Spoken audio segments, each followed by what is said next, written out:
万卷书不如行万里路，道听途说不如听我说说。大家好，这里是道听途说，分享不同的故事，希望能给您带来收获。清朝乾隆年间，亚州府有个名叫柳少谟的秀才，他出身富贵之家，自幼熟读经书，16岁那年便考中了秀才，家境富裕人又长得帅气，还学富五车。用现在的话来说，这柳少谟妥妥的就是一个高富帅。自从柳少谟考中秀才以后，前来他家提亲的媒婆就络绎不绝。经过一番筛选，柳父最终为他选定了一位张姓女子为妻。婚姻大事完成之后，柳少谟便专心读起书来，以图能在3年一次的乡试当中考取举人功名。然而天有不测风云，就在柳少谟潜心攻读之时，家中突遭变故，其父突然重病不治身亡，其母受不了打击也撒手人寰。短短半年时间，柳少谟就先后失去了2位至亲之人。经历了这等变故，柳少谟的学业自然是耽误了不少。2年后，他名落孙山，从考中秀才到洞房花烛，从父母双亡再到名落孙山，短短几年时间，柳少谟就经历了人生的大喜大悲。柳少谟的妻子张氏出身中等，当初嫁给他的时候，张氏一方面是看上了柳家的家世，另一个方面则是笃定柳少谟将来能考取功名。随着柳家的败落和柳少谟的名落孙山，张氏的美梦破灭了。伴随着美梦的破灭，他对柳少谟的态度也来了个180度的大转弯。面对妻子的冷嘲热讽，不善言辞的柳少谟只能默默承受。谁让自己没本事呢？科场失意，家道中落，柳少谟性情大变，每日里借酒浇愁，不知前途在何方。这一日，柳少谟又在家中借酒浇愁，张氏见他如此这般，又骂了他几句。柳少谟不想和妻子吵闹，于是便离开了家，来到了城外散心。刚出城门，一场大雨就不期而遇。柳少谟连忙找了个地方躲起雨来，他刚躲好，豆大的雨点就落了下来。就在他左右观望之时，不远处的一个挂摊引起了他的注意。瓢泼大雨中，一个枯瘦的老头并没有和人们一样前去躲雨，而是双目紧闭，盘腿坐在挂摊前一动不动，似乎很享受这场大雨似的。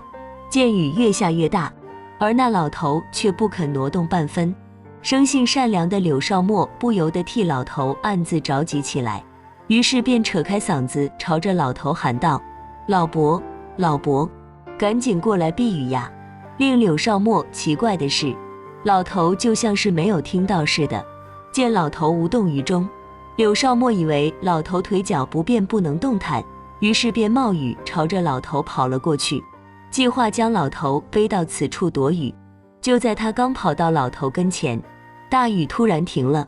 尽管大雨已经停了，但眼前的老头早已被淋成了落汤鸡。顾不得多想，柳少谟便将身上的衣服脱了下来，披在了老头的身上，略带责备地说道：“老伯，下这么大的雨，你怎么就在这里淋着？”话音刚落，那老头突然睁开了眼。别看老头身形消瘦，面带菜色，他的一双眼睛却炯炯有神，就像是要把柳少谟看穿似的。“我在等有缘人。”老头盯着柳少谟说道。“有缘人？老伯，下雨天有谁会来算卦？”柳少谟笑着说道。“该来的自然会来，你不就来了吗？”听老头这样说，柳少谟不由得起了好奇心，于是便笑着问道：“这样说来，你等的有缘人难道就是我吗？你看，这城门附近来来往往的人非常多，但只有你在下雨的时候能过来，这难道不算有缘吗？看在你我有缘的份上，老夫就为你免费算上一卦，如何？”柳少谟自幼熟读经书，原本对看相算命这些不入流的东西没有兴趣，但最近几年灾祸连连，诸事不顺，加上自从看到老头的第一眼起，他就感觉到老头有些与众不同。此番听老头说他俩有缘，深陷迷茫之中的他不由得来了兴致，于是便点头答应了下来。来，抽根签。老头指着挂摊上的一个签筒说道。柳少墨轻摇竹筒，掉出一根签后，他便将竹签捡了起来看了一眼，是第181签，签文为灵河乡里受深恩，贵破原石印寿心，从此威名山岳众，光辉直上尉司伦。此签何解？柳少墨问道。老头看了一眼签文，紧皱的眉头顿时舒展开来，随即对着柳少墨笑着说道：恭喜公子，此签虽为重签，但就宦途而言，诚属上上大吉，可谓官运亨通，青云直上。听了老头的话，柳少墨不由得笑了。老伯，你就别糊弄我了。实不相瞒，我这几年接连走背运，先是父母离世，然后家道中落，接着又是名落孙山。不久前我才科场失意，连举人也没考上，怎么能官运亨通呢？说完，柳少墨起身就要走，那老头却一把抓住了他。哎，年轻人，人活在人世间，谁还能没遇到走背运的时候呢？你看4句签诗将你的命运道得非常分明，因你祖上有德，曾经广积阴功，所以一直庇佑你得以健康成长，处处惩凶化吉，遇难成样，而且命中注定要官场得意，你在官场中如鱼得水，不断升迁，位至司伦。礼记中有王言如丝，其出如纶的说法，故古人称调职为司伦，引申官职为皇上的传令官，钦差大臣。当在今年或来年深秋时节，就是你走运之时。何为卦破？即贵子，贵属3秋，届时将有新任加升。听老头这样说，柳少墨顿时眼前一亮。这样说来，难道我还有做官的命吗？何止是做官，而且当的还是大官。只是说到这里时，老头突然停了下来。柳少墨此时已经被老头的话吊起了胃口，见老头欲言又止，连忙问道：只是什么？小伙子，听你刚才所言，家中灾祸不断，你要是还留在此地，恐怕难有出息。为今之计，你只有远走他乡，去外面闯荡一番，才能有所建树。到哪里闯荡？老头低头沉思了一会，对柳少墨说道：这样吧，你写一个字，老夫看看。柳少墨没有多想，随手就写了一个墨字。老伯，就拿这个字来测吧。墨。老头一边看着字，一边自言自语道：说文解字有云：墨，水，出蜀西角外，东南入江。有了，依老夫看，你得沿着墨水乘舟行200里至嘉定府乐山县，然后下船，上岸后找一个清静所在潜心读书，来年必定能功成名就。听了老头的一番话，身处迷茫之中的柳少墨犹如遇到了指路明灯，当即大喜过望，随即将身上的钱财全部拿了出来。可令他奇怪的是，算命先生却说什么也不肯收。这一来，柳少墨顿时又对算命先生高看了不少，对他的话也是深信不疑。匆匆辞别老头后，柳少墨便兴冲冲地回到了家。看着柳少墨渐渐远去的背影，算命先生微微地摇了摇头，口中挤出了一句让人捉摸不透的话：年轻人，自求多福吧。说完，他便收拾起挂摊出城去了。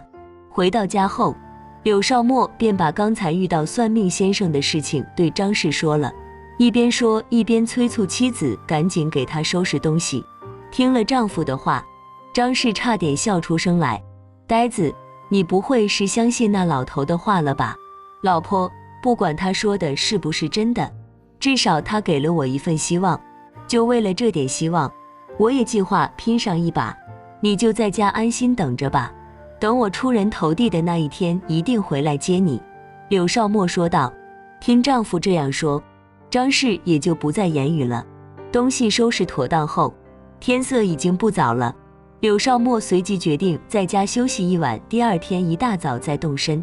一夜无话，第二天柳少墨早早的就起了床，见妻子还在酣睡，他便没有打扰妻子，一个人背着行囊急匆匆地离开了家。就在他刚出家门的一刹那，刚才还睡意正浓的张氏忽然间睁开眼，从床上爬了下来，看着丈夫渐渐远去的背影，张氏的脸上露出了一丝难以捉摸的微笑。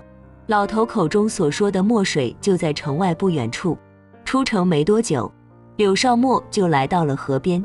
此时天色尚早，岸边空无一人。就在柳少墨在焦急的等待之时，一条小船出现了，驾船的是个大约30多岁的中年男子。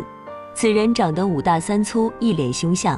看到此人，柳少墨不由得犹豫了一下，但岸边只有这一条小船，柳少墨不想耽搁，于是便硬着头皮和船夫商量了起来。令柳少墨意外的是，船夫看上去有些吓人，但却是个爽快之人，并没有过多的和他讨价还价。很快，两人就商量好了价钱，随即船便开了。上船以后，看着沿途的美景，柳少墨心情大好，心中的阴霾被一扫而空。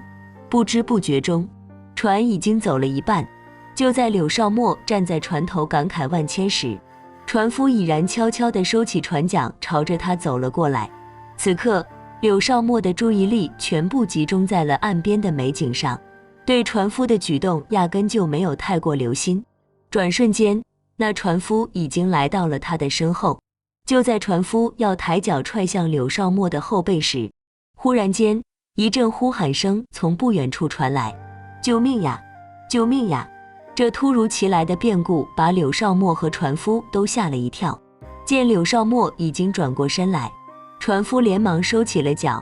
转眼间，一条大船从上游飞速冲了下来，只听通的一声，大船撞在了一块礁石上，随即停了下来。船上火光冲天，浓烟滚滚，看来是失火了。柳少墨一看，连忙对着船夫喊道：“船家，快靠上去，救人要紧。”船家斜了他一眼：“年轻人，管这闲事干什么？再说了，万一我的船有个闪失，你来赔吗？”“大哥，看你这话说的，人命关天的事情既然被我遇上了，怎么能见死不救？放心吧，你的损失我来赔。”听柳少墨这样说，那船家也就不再言语，随即将船朝着失火的大船开了过去。就在船刚刚靠上去的时候，一个女子从着火的窗口探出头来，四下看去，两边都已笼罩在一片火海之中。就在她不知所措的时候，柳少墨冲着她大喊了一声：“姑娘，快跳下来！”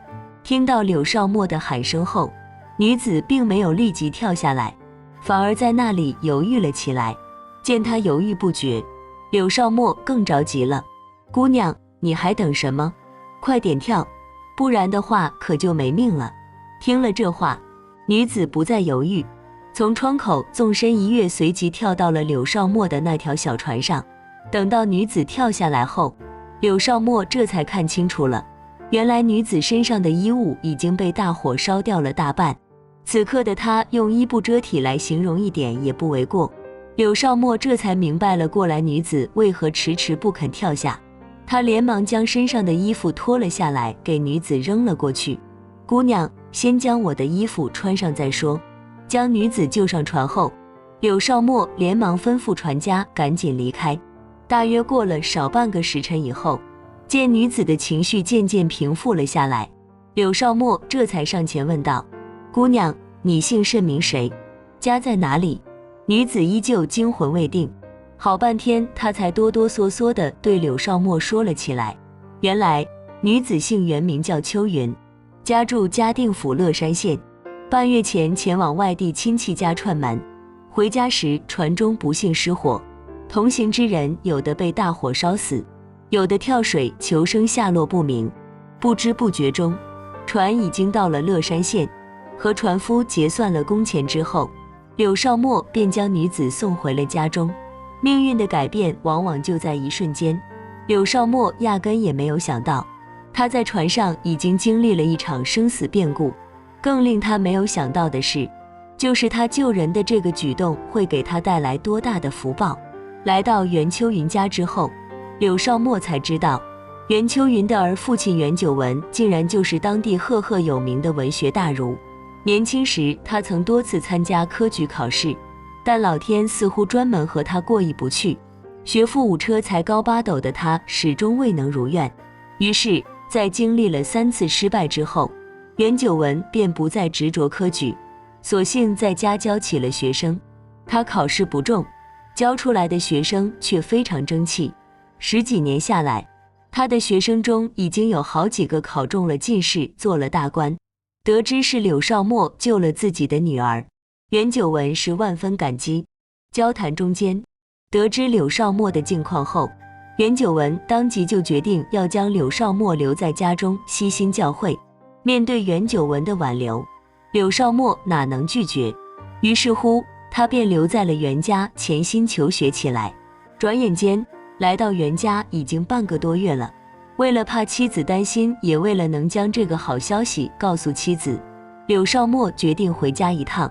乘舟半日，到达亚州府时已近黄昏。就在他匆匆赶路的时候，路旁的草丛中突然传来了一阵呻吟声。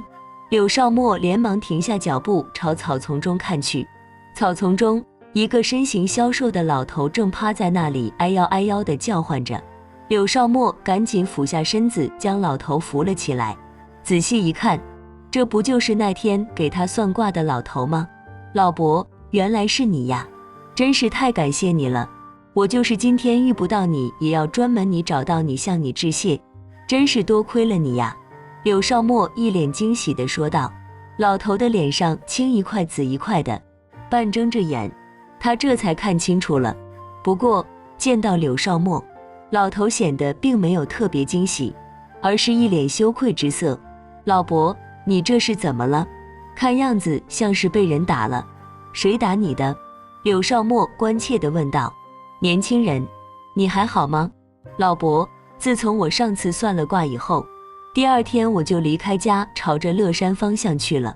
还真是你说的那样，我呀真是遇到了贵人。老人家，不，老神仙，你算得可真准呀。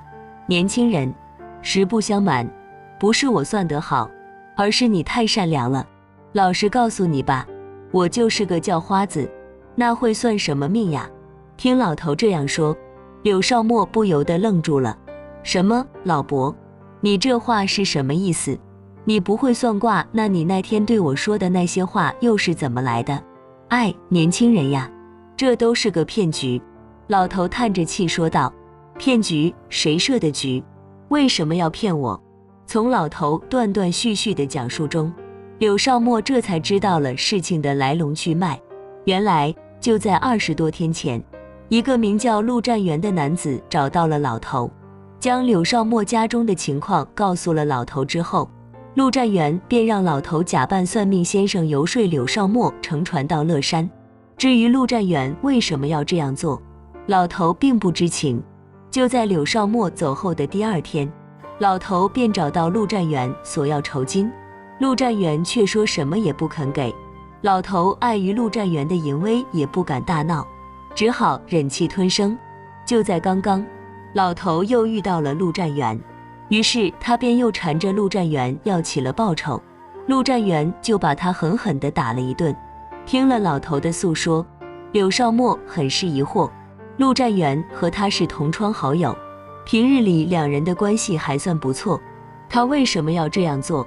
柳公子，这陆占元表面上一副正人君子模样，可暗地里还不知道要干什么坏事呢，你可得小心了。匆匆辞别算命先生以后，柳少墨便回家去了。就在他走进院子里的一刹那，一个男人的说话声从屋子里传了出来。听到这声音，柳少墨顿时怒不可遏，随即拎着一根木棍便冲进了屋子里。屋子里的2人显然没有料到柳少墨会在这个时候回家，等他们反应过来后，2人都吓得瘫软在地。你没有猜错，屋子里的2人正是张氏和陆占元。原来这一切都是柳少墨的妻子张氏和陆占元合伙搞的鬼。这位名叫陆占元的男子与柳少墨是同窗，两人的关系还不错。平日里陆占元经常去柳少墨家里切磋诗文。自从柳少墨的父母死后，柳家便衰败了下来。张氏原本指望嫁到柳家之后能荣华富贵，没想到嫁过去仅仅1年，柳家就家道中落了。柳少墨名落孙山以后，张氏的愿望再次落空了。见柳少墨整日里颓废不前，张氏便心生恨意，于是他便和陆占元暗地里勾搭在了一起。为了能长久的在一起，也为了能将柳少墨的家产如数收入囊中，这两人便想出了一条毒计。陆占元先是找来了一个叫花子，让他假扮成算命先生。随后陆占元又暗地里带着叫花子将柳少墨的样貌记在心中，随后告诉了他一些算卦的常识，目的就是要利用柳少墨急于考取功名的心理来引他上钩。在柳少墨遇到算命先生的那一天，算命先生早早的就看到了他，为了故弄玄虚，他还假装淋了大雨。果然柳少墨上钩了。在柳少墨来到卦摊后，老头便让他算了一卦。其实那只签筒里的签都是一样的，不论柳少墨抽中哪支签，得出来的结论都是官运亨通。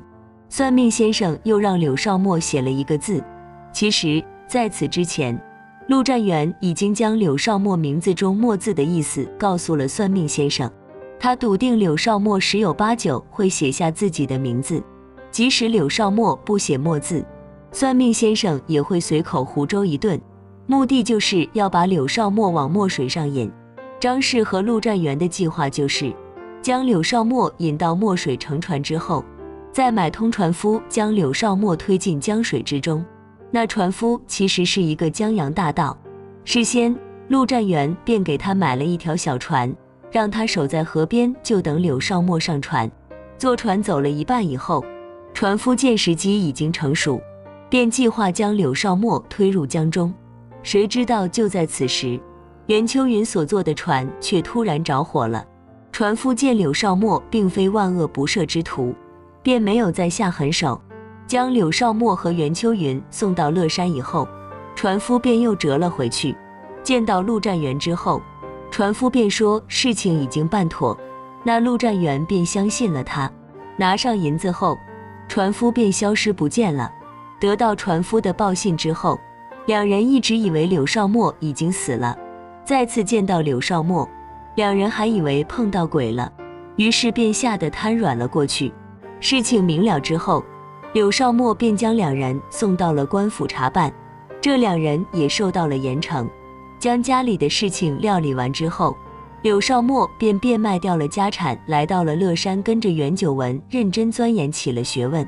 就在他专心求学期间，又有一件令他意想不到的事情发生了。袁九文的女儿袁秋云早已许配人家，原本就在年底完婚，可不知道怎么回事，袁秋云赤身裸体被柳少墨救下的事情竟然被男方家知道了。随即男方家便以此为由退了婚。退婚之后，袁九文便将袁秋云许配给了柳少墨。1年后，柳少墨高中进士，随后被外放做官。当官后，他爱民如子，清正廉洁，官运亨通，还真应验了那4句签文：灵河乡里受深恩，桂破原石印寿心。从此威名山岳众，光辉直上为丝纶。好了，今天的故事就到这里了。看完这个故事后，不知道您有什么感想？